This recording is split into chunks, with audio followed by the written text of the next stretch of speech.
देश की राजधानी दिल्ली के सैनिक फार्म इलाके में कई घंटों से तेंदुए की दहशत है। तेंदुए को पकड़ने के लिए 3 अलग अलग विभागों की 40 लोगों की टीम लगी हुई है,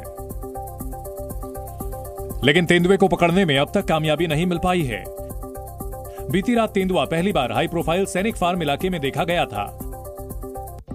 इसके बाद तेंदुआ एक और बार दिखाई दिया। एक कार में सवार लोगों ने तेंदुए को देखा और इसका वीडियो भी बनाया। तेंदुआ सैनिक फार्म में तेंदुए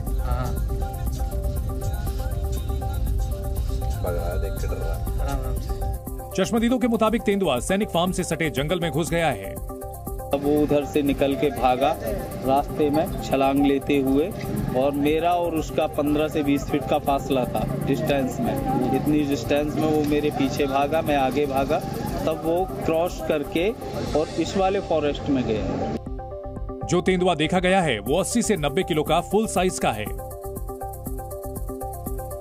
तेंदुए को देखे जाने के बाद सुबह से ही लोगों में दहशत का माहौल है। तेंदुए को देखने और उसे तलाश करने के लिए इलाके में लोगों की भीड़ जमा होने लगी और सूचना मिलते ही मौके पर दिल्ली पुलिस, वन विभाग, वाइल्ड लाइफ की टीम पहुंच गई।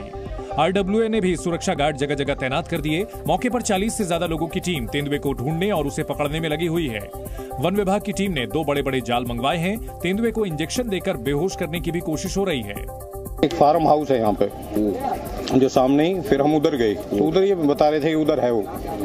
फिर हम उसके नजदीक गए तो ऐसा लग नहीं रहा था कि वो वहाँ पर है, लेकिन जब हम उसके और नजदीक गए तो फिर वो दिखाई दिया कि हाँ यहाँ पे है। तो फिर उधर से तो भाग गया, लेकिन अभी हमने 2 ट्रैप केज लगा दिए और उम्मीद है कि इसमें ये आ जाएगा। तेंदुए को पकड़ने की कोशिश की जा रही है, लेकिन तब तक लोगों में काफी दहशत है। बहुत दहशत है। हमारे रेजिडेंट्स और अदरवाइज जो भी इधर रहते खाली प्लेटों में सबको दहशत है। इंसानी बस्ती बसाने के लिए जंगलों को काटने की सनक ने तेंदुए को बेघर कर दिया है, इसलिए वो शहर की ओर आ जाते हैं। देश भर से अक्सर ऐसी खबरें आती हैं कि तेंदुआ शहरों में दिखाई दे रहे हैं। सवाल यह है कि तेंदुए आखिर शहर की तरफ क्यों भाग रहे हैं? इसके जिम्मेदार हम खुद हैं। दरअसल आजकल शहर जंगल में घुसे चले जा रहे हैं। फॉरेस्ट एरिया में अंधाधुंध निर्माण चल रहा है। नेताओं और बिल्डर्स के आगे सिस्टम बेबस है। जंगल के इलाके में फार्म हाउस और मठ बनते जा रहे हैं। दिल्ली एनसीआर में अरावली के जंगल घटते जा रहे हैं। यहाँ जंगल में एक से बढ़कर एक आलीशान बिल्डिंग्स बनती जा रही हैं। अरावली में खनन के लिए हो रहे विस्फोट की वजह से भी तेंदुए शहर की तरफ भाग रहे हैं। जानकारी के मुताबिक अब तेंदुओं को जंगलों में शिकार कम मिल रहे हैं और शिकार की कमी की वजह से तेंदुए कुत्ते, बकरियों और छोटे पशुओं की तलाश में इंसानी बस्ती में चले आते हैं। पर्यावरण और वन विभाग के अध्ययन के मुताबिक तेंदुए आमतौर पर मनुष्यों से दूर भागते हैं, मगर वक्त के साथ तेंदुओं के मनुष्यों के रिहायशी वाले इलाकों में आने और उन पर हमला करने की वारदात बढ़ रही है। ऐसे में इंसानों द्वारा बदले की कार्रवाई में तेंदुए को भी मारने की घटनाओं में इजाफा हो रहा है। और इस बड़ी खबर पर हमारे सहयोगी नीरज गौड़ हमारे साथ जुड़ गए हैं। नीरज, राजधानी दिल्ली में सैनिक फार्म जैसे पॉश इलाके में तेंदुआ नजर आया है। अभी तक क्या जानकारी मिल रही है? उसको लेकर जो सर्च ऑपरेशन चलाया जा रहा है उसका क्या सिला मिला है अब तक? देखिए चिंतन, मैं आपको बताऊं कि लगातार जो कि दिल्ली पुलिस की टीम है और इसी के साथ में वन विभाग की टीम है, वो लगातार तमाम जगहों पर सर्च ऑपरेशन को चला रखा है। ये पूरा एरिया आप जो देख रहे हैं ये जंगल से पूरा अटैच है और इसी के साथ ही यहाँ से जो तमाम जगहों पर वन विभाग की टीम ने जो है वहाँ पर पिंजरे भी लगा रखे हैं और इसी के साथ में पूरा आप देखेंगे कि आगे की तरफ अगर बढ़ेंगे, यहाँ पर एक इमरजेंसी व्हीकल है, उसको भी आप यहाँ पर देख सकते हैं। यहाँ पर जो स्टाफ है वो भी यहाँ पर पहुँचा है। आप यहाँ पर कब आए भैया? हम सर सुबह के आए हुए हैं। अच्छा, क्या बताया गया यहाँ पर क्या है? साहब से बात करिए। अच्छा। तो देख सकते हैं यहाँ पर अगर आप आगे की तरफ बढ़ेंगे, इस पूरे एरिया को जो है आगे तक जो है सील किया गया है। वहाँ पर बैरिकेड लगाए गए हैं। जो यहाँ से जुड़े जो अधिकारी हैं जो कि फॉरेस्ट जो कि डिपार्टमेंट के हैं और इसी के साथ ही इस पूरे एरिया में तमाम जगहों पर जो है बैरिकेड लगा दिया है और इसी के साथ में जो पिंजरे हैं उनको भी यहाँ पर लगाया गया है। और एहतियात के तौर पर यहाँ से गुजरने वाले जो तमाम लोग हैं उन्हें बार बार ये कहा जा रहा है कि वो अपनी सेफ्टी का ध्यान रखें, अपने हाथ में जो डंडा है बरतने को कहा जा रहा है। साथ ही साथ तमाम उपाय किए गए हैं ताकि तेंदुए को जल्द से जल्द रेस्क्यू किया जा सके। बहुत शुक्रिया नीरज इस पूरी जानकारी के लिए। बढ़ते अगली खबर की ओर। राजस्थान के बांसवाड़ा में एक अनोखी शादी हुई जिसमें एक दूल्हे ने 2 दुल्हनों के साथ 7 फेरे लिए। आदिवासी समाज से जुड़े दूल्हे की यह शादी पूरे रीति रिवाज के साथ हुई है, जिससे ढोल नगाड़ों के धुन पर लोग नाचते नजर आए। जश्न में डूबे लोगों ने इस दौरान दूल्हे और दोनों दुल्हनों को अपने कंधों पर उठा लिया और फिर संगीत की धुन पर काफी देर तक झूमकर नाचे।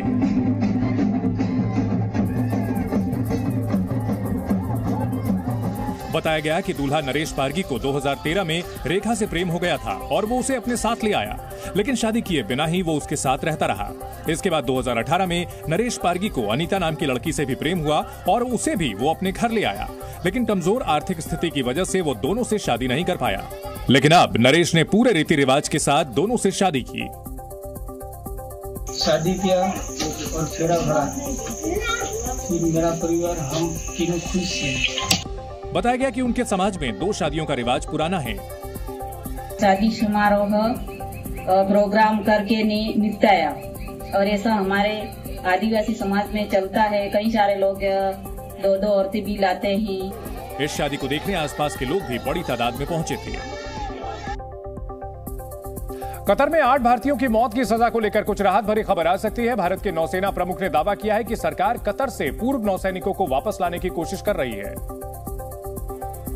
और इन 8 भारतीयों के घर वापसी को लेकर उम्मीदें और बढ़ गई जब कल दुबई में प्रधानमंत्री मोदी ने कतर के अमीर तमीम बिन हमद अल थानी से मुलाकात की। दोनों के बीच बातचीत भी हुई। हालांकि ये पता नहीं चल पाया कि 8 भारतीयों की रिहाई को लेकर दोनों के बीच बातचीत हुई या नहीं, लेकिन इसी दौरान नौसेना प्रमुख एडमिरल आर हरिकुमार ने शुक्रवार को कहा कि भारत सरकार कतर से उन 8 पूर्व नौसैनिकों को वापस लाने की पूरी कोशिश कर रही है जिन्हें मौत की सजा सुनाई गई थी।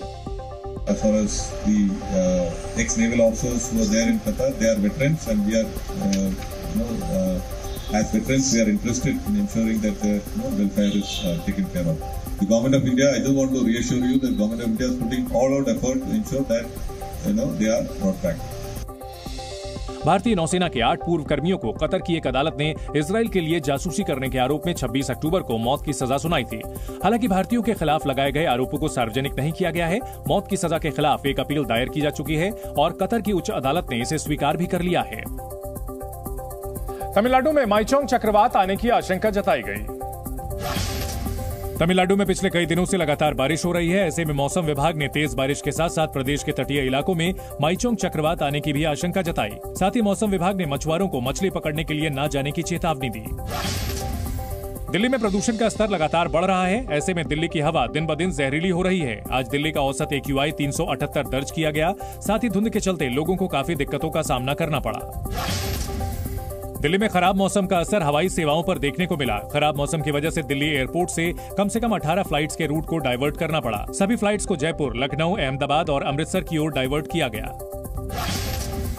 पंजाब के संगरूर में बने मेरिटोरियस स्कूल में करीब 40 बच्चे अचानक बीमार पड़ गए।